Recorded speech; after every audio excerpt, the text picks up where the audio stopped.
Got it.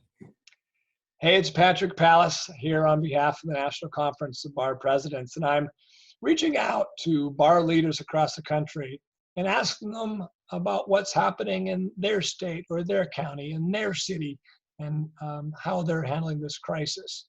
And so today I've reached out to Jamey McCormick, who is the president in Pierce County, which is an area where I am in Washington State. It's Tacoma Pierce County Bar. It's a volunteer bar and a very strong local county bar.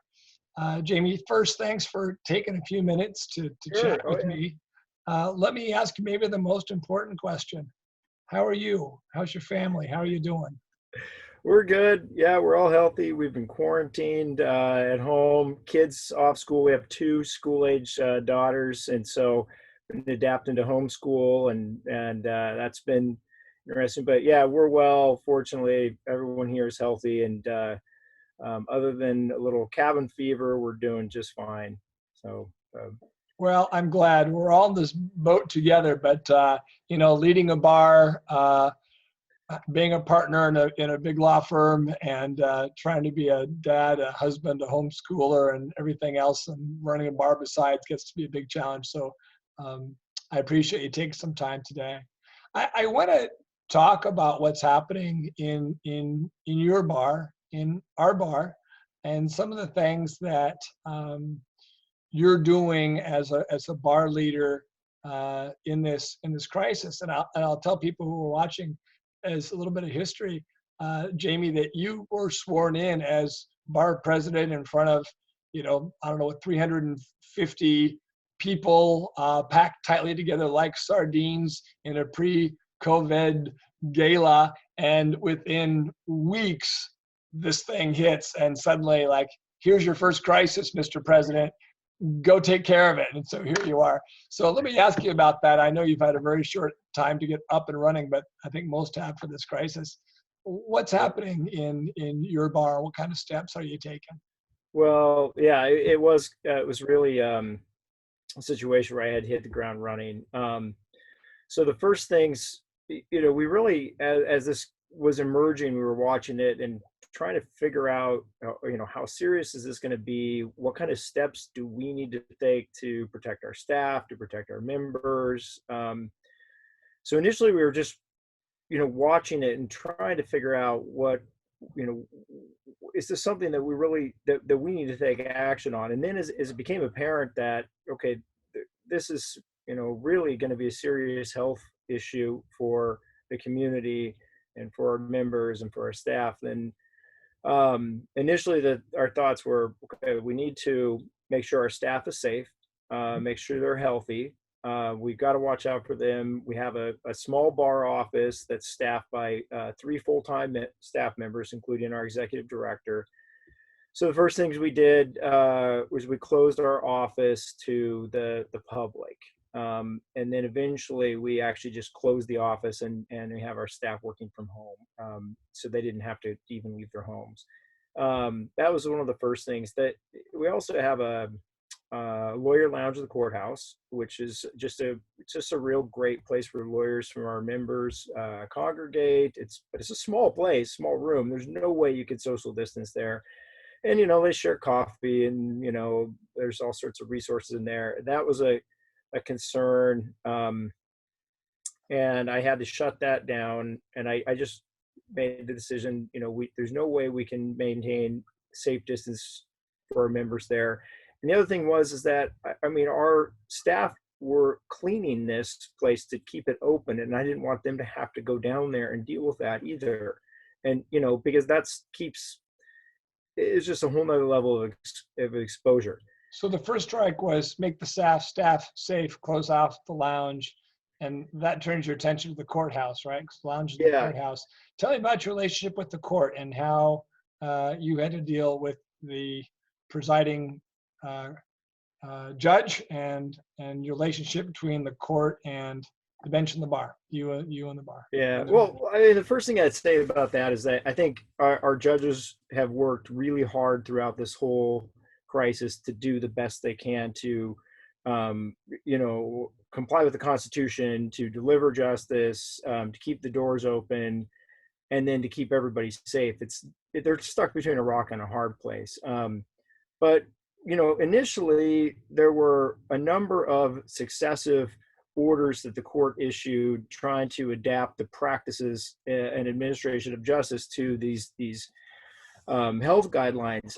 And it sort of came to our attention as a bar association, mostly through some of the people who really spent a lot of time down there, criminal bar and the members of our family law bar were saying that they were, calling me and emailing me and saying, hey, this is just not working. We're down there in packed courthouses or packed courtrooms, and there's people all over. It's spilling out into the hallway. The benches are all full in the courtroom.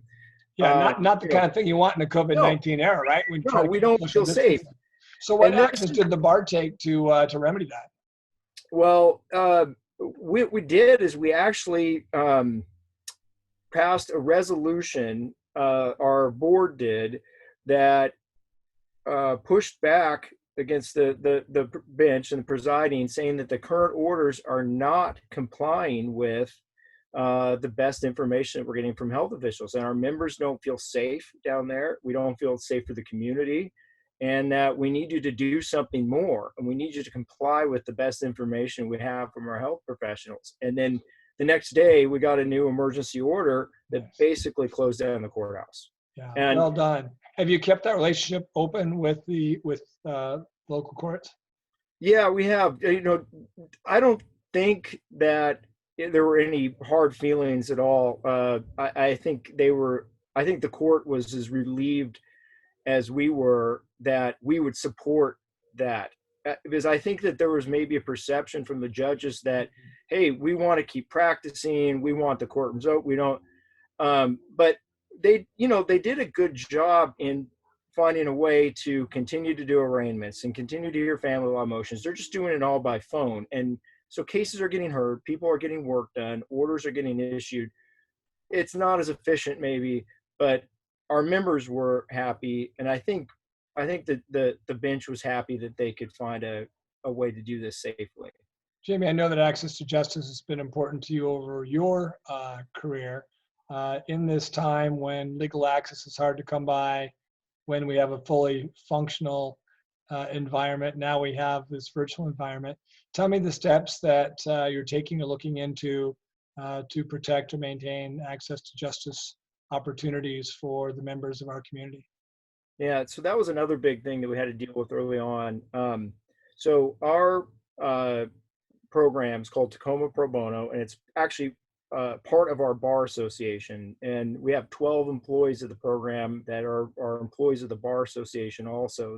They it's like they work more or less in their own division, I guess. But and we have an executive director of the program who's an employee of the bar.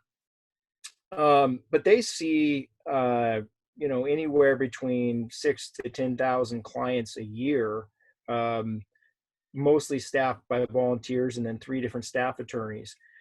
And they do thousands, if not tens of thousands, of online and phone intakes and interactions.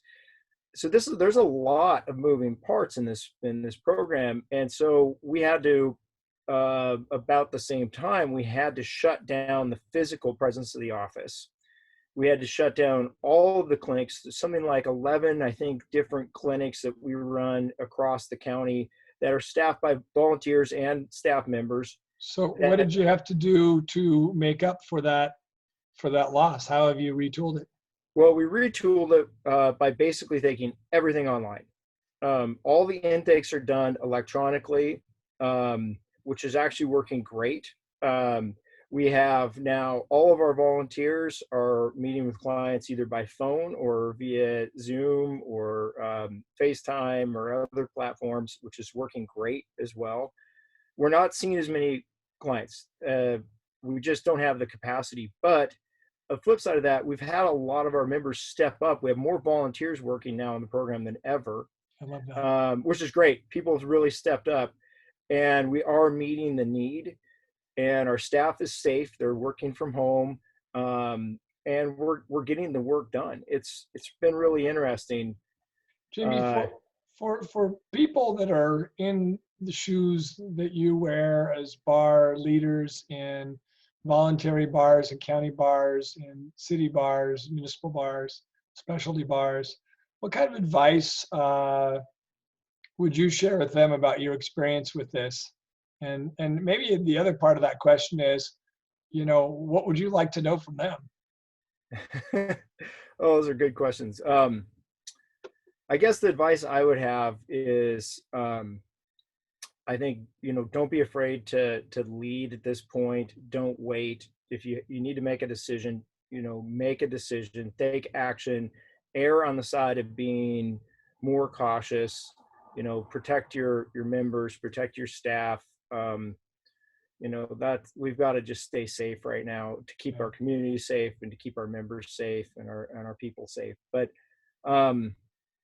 yeah, I would love to hear how, which is, I guess, after all of these kind of emergent issues have passed, and now it's my tenure as president is sort of changing. I feel like I've put a lot of the big fires out, but now I have to figure out how to keep regular bar business happening, right? We have committees and work groups and CLEs. Yeah, exactly. I would love to hear from other members. Okay, fires are put out. Now, how are you just, administering the day in to day out? How are you delivering CLEs? How are you, serving the needs of your members and supporting your members through this? And that's, that's a bigger challenge, because we have to find ways to connect with them that, our members aren't used to. They're and like, for instance, we're going to have our very first board meeting next week virtually, and we've never done it before. It's great, but it's a new way of doing business, right? So it's a new world out there. Yeah, I'd love to hear what other experiences are like. Well, I think that's great. Now, I'll shout out to all of you bar presidents who are maybe having the same issues, or maybe some of you have solved them. Jamey would like to hear some answers. Jamey, for them to reach out to you, where can they find you? Do you have a website or an email or a Twitter handle? How can they find you? I'm not on Twitter, but they can reach me by email. That's great. Jamey McCormick at epic-law.com, or feel free to give me a call, 253-381-0611. And it should be pretty easy to find. You can look me up on Tacoma Pierce County Bar Association website too. Perfect. Well, Jamey, thank you on behalf of the National Conference of Bar Presidents taking time today. Keep up the good work and the leadership that you're doing. We're lucky to have you as a leader in our bar, and be safe, be careful out there, and we'll talk again soon. All right. Thanks, Pat. Thank you.